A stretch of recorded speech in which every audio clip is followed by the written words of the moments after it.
এক পরিবারে ৬ ভাই বোনের মধ্যে ৫ জনই প্রতিবন্ধী। শারীরিক প্রতিবন্ধীর দেয়াল ডিঙিয়ে আত্মনির্ভরশীল হতে সবাই করছেন লেখাপড়া।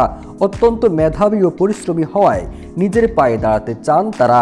দরিদ্র হলেও কারো কাছে কোনো করুণা বা দয়া প্রত্যাশা করেন না। যোগ্যতা অনুযায়ী সরকারি চাকরিসহ অন্যান্য সুযোগ সুবিধা প্রত্যাশা করেন তারা। ৫ প্রতিবন্ধীর মধ্যে একমাত্র ভাই মোহাম্মদ সুজন মিয়া কিশোরগঞ্জ গুরুদয়াল সরকারি কলেজ থেকে হিসাব বিজ্ঞান সাবজেক্টে অনার্স ও মাস্টার্স শেষ করেছেন। বোনদের মধ্যে মার্জিয়া আক্তার বাজিতপুর সরকারি কলেজ থেকে ব্যবস্থাপনা বিষয়ে অনার্স করেছেন।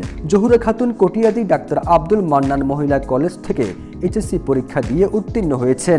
মুক্তা আক্তার উত্তর পিরোজপুর বিএম কলেজে একাদশ শ্রেণীতে এবং পান্না আক্তার ডুয়াইগাঁও সুলতানপুর উচ্চ বিদ্যালয়ে অষ্টম শ্রেণীতে পড়াশোনা করছেন। ব্যক্তিত্ববান আচরণের জন্য এলাকার মানুষের কাছে বেশ পরিচিত প্রতিবন্ধী ৫ ভাই বোন। কারো কাছে আর্থিক সহযোগিতা চান না। সরকারি কিংবা বেসরকারি পর্যায়ে চাকরি করে আত্মনির্ভরশীল হয়ে সংসারে হাল ধরে সমাজে মাথা উঁচু করে বাঁচতে চান প্রতিবন্ধী এই ৫ ভাই বোন। চাকরির অনেক চেষ্টা করার পরেও আমরা কোনো চাকরি পাইতেছি না। অনেক সংগ্রামের পর আমরা পড়াশোনা শেষ করেছি। আমাদের একটা আত্মসম্মান আছে, আমরা আত্মসম্মান নিয়ে বাঁচতে চাই। সেজন্য আমাদের একটা চাকরির খুবই দরকার। আমরা যদি একটা চাকরি আমরা যে কোনো একজনের একটা চাকরি যদি পাই, তাহলে আমরা আমাদের সংসারটা সুন্দর করে চালিয়ে নিতে পারবো।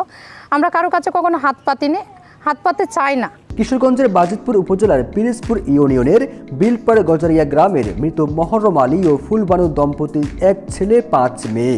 এর মধ্যে ৫ জনই শারীরিক প্রতিবন্ধী। মৃত মহরম আলী ও ফুলবানুর সন্তানদের জন্মের সময় কোনো সমস্যা না থাকলেও তাদের ২ থেকে ৩ বছর বয়সে শুরু হয় কোমরের নিচে অবশ হওয়া, হাত পা ও আঙ্গুল বাঁকা হয়ে যাওয়া। এর কিছুদিনের মধ্যে স্বাভাবিক চলাচলের ক্ষমতা হারান সবাই। প্রতিবন্ধী ৫ জনেরই হাত পা চিকন ও বাঁকা হয়ে গেছে, ফলে তারা কেউই স্বাভাবিকভাবে চলাফেরা করতে পারেন না। বড় ভাই সুজন একটি ইলেকট্রনিক হুইল চেয়ার এবং ৪ বোন সাধারণ হুইল চেয়ার ব্যবহার করেন। ৪ বোনের জন্য ৩টি হুইল চেয়ার থাকলেও 2টি ব্যবহারের অনুপযোগী হয়ে পড়েছে। খাওয়া, গোসল, স্কুলে যাওয়া আসা সহ সকল কাজে সহযোগিতা করেন চাচা ইসমাইল, মা ফুলবানু আর বড় ছেলে সুজনের স্ত্রী। আমাদের স্কুলে নিয়ে যায় আমার বড় আব্বু। স্কুলে স্যার ম্যাম এরা অনেক হেল্প করে। কষ্টে চলতেছি। আমার ভাই আপু এরা অনেক পড়ালেখা করছে, কিন্তু এদের কোনো চাকরি হচ্ছে না। যদি চাকরি হতো তাহলে আমরা অনেক ভালোভাবে সুন্দর জীবনযাপন করতে পারতাম। প্রতিবন্ধী সুজন জানান, আমরা কারোর বোঝা হয়ে থাকতে চাই না, কাজ করে খেতে চাই। পাশাপাশি পরিবারের বড় ছেলে হিসেবে সংসারে হালও ধরতে চাই। এজন্য সরকারি সহযোগিতা প্রয়োজন।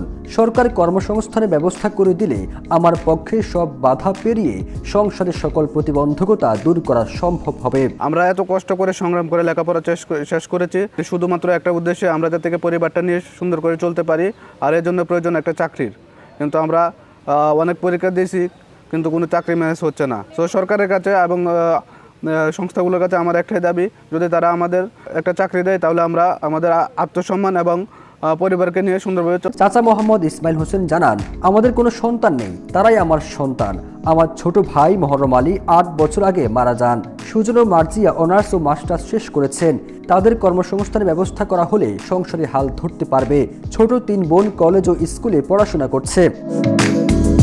বাজিতপুর উপজেলার সমাজসেবা কর্মকর্তা বাবুল মিয়া জানান, তাদের যোগ্যতা অনুযায়ী একদিন সরকারি বা বেসরকারি চাকরি করে মায়ের মুখে হাসি ফোটাবে, সমাজের বোঝা না হয়ে সমাজের অপরিহার্য মানুষ হয়ে উঠবেন, এমনটাই প্রত্যাশা। তাদের এই ব্যক্তিত্ববান আচরণের জন্য আমরা সরকারের তরফ থেকে সর্বোচ্চ সহযোগিতা করার আশ্বাস দিতে পারি বিধিমালা নীতিমালা অনুযায়ী। এর বাইরেও বেসরকারি ভাবে যদি বা স্বেচ্ছাসেবী সংস্থাগুলো যাতে আরও বেশি আগ্রহী হয়ে পুনর্বাসন প্রক্রিয়ায় অংশগ্রহণ করে, সেক্ষেত্রে বাজিতপুরে যেই স্বেচ্ছাসেবী সংস্থাগুলো আছে আমরা তাদের সাথেও সাংগঠনিকভাবে অফিসিয়ালি এবং আনঅফিসিয়ালি কথা বলে উৎসাহিত করব। বাজিতপুর উপজেলা নির্বাহী কর্মকর্তা ফরাশিদ বিন এনাম জানান, এক পরিবারের ৫ জনই প্রতিবন্ধী, সবাই ভালোভাবে পড়াশোনা করছে। শত বাধা অতিক্রম করে সম্মানের সাথে এগিয়ে চলার উদাহরণ সারা দেশের অন্যান্যদের জন্য অনুপ্রেরণা যোগাবে। তাদের কর্মসংস্থান গড়ার লক্ষ্যে বিভিন্ন ধরনের প্রশিক্ষণের পাশাপাশি সহজ শর্তে ঋণ দেওয়া হবে।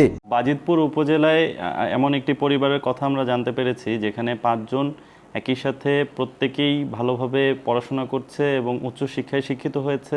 বাজিতপুর কলেজে কেউ পড়াশোনা করেছে, কেউ গুরুদয়াল কলেজে পড়াশোনা করেছে। এইটা আমার কাছে মনে হয় বিশেষ চাহিদা সম্পন্ন মানুষ যারা আছেন তাদের জন্য এটা একটা বিশাল ব্যাপার এবং তাদের জন্য একটা অনুকরণীয় ব্যাপার। একই সাথে আমরা যারা অনেক পরিবারে দেখা যায় যে ঠিকভাবে পড়াশোনা করছে না বা এই ব্যাপারে আগ্রহ প্রকাশ করছে না, তাদের জন্য এটা একটা অনুকরণীয় ব্যাপার।